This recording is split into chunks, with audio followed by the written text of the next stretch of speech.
Can only hope and pray that there will be more that come after me, people that break this record that folks are saying is making history.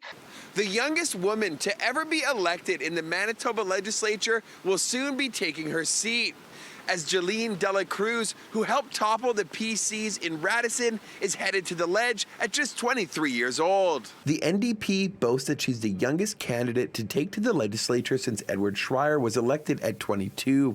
But Dela Cruz was politically active for years before putting her name on the provincial ballot, saying to work for her constituents at such a young age is a humbling distinction she's not taking lightly. It's an honor to be the youngest woman ever elected in Manitoba, and I don't take any of that for granted. Speaking to Omni News Filipino, the MLA-elect says she's excited to represent her electoral division and the Filipino community in the Ledge. She ran in part because she saw firsthand the effect of PC policy on her family. Her mother used to work at Concordia Hospital before being let go, and as a student, she watched tuition increase, stressing young people must have a voice when it comes to decisions affecting their future. If we don't speak up, there are a whole slate of challenges that us young people have inherited from previous generations, and we deserve a seat at the table where solutions are being discussed.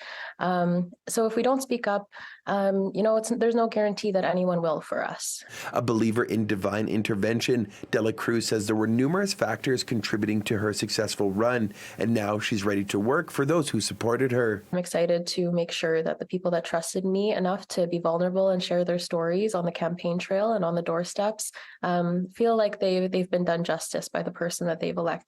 Rod Cantaveros, publisher of the Manitoba Filipino Journal, says members of the Filipino community have a strong history in Manitoba politics. We were engaged into the community because we would like to have change.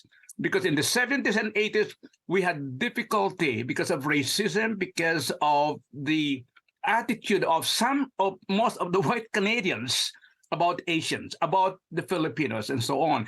And as far as I know, we had changed the mindset. He says the community has been subjected to racism in the past, and while there have been changes for the better, the work must continue to ensure the community has a strong foundation in Winnipeg and right across the province, with Dela Cruz serving as a role model. And Jelynn will be a part of the new vision for the Filipinos in the coming years. I'm 82, and we're trying to develop that kind of foundation for the next generation. And I hope everybody, even outside of the Filipino town, to join any kind of a party, either a PC or Liberal or NDP or the Green.